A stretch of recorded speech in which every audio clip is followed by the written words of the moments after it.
If you've been afraid of shading nodes, then I have good news for you. There are 5% of shading nodes that are used for me 98% of the time.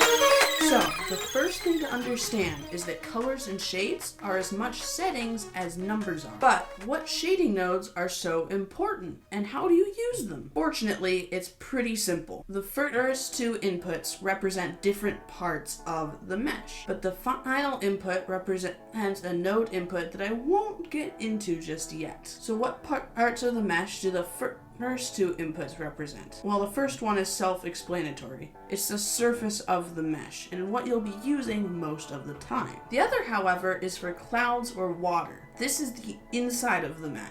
Now let's talk about another group of nodes that is arguably just as important as the material output node, the shaders. While there are a lot of shaders, only two are very important. The most important is the principal BSDF.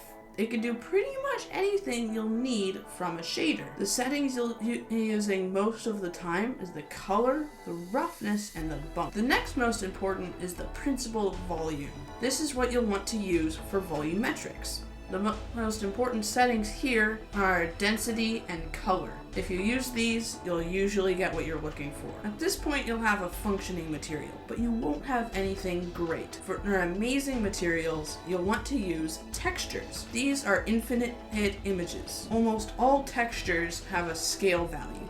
This acts kind of like a fraction. The larger the scale, the smaller the individual pieces of the texture will be. Now this is the part of the video where I ask you to keyframe the like button so this channel can maybe have a little bit of success. For even more control over a texture, use a color ramp. Remember, textures are just colors and shades, and a color ramp can edit them. There are many settings for color ramps, but only 3 important ones. The first and default is linear. It is a simple gradient. For a better gradient, switch to B-spline. It will further blend the colors. If you aren't a fan of gradients, then switch to constant. It has no gradient and will not blend the colors at all. Remember that final node input? Well, it's used for bump and displacement. For shading, you should really only need bump and the fittingly named bump node. When using a texture, simply drag the color into the height input of the bump node and drag the normal to the displacement input or any normal output on a shade. But what if this wasn't enough? Well, there are 2 mix nodes, one for shaders and one for textures. Remember that you can use textures for the factor input. And that's it. 95% of everything you need to know about shading. For step-by-step courses, check out Ducky3D's channel.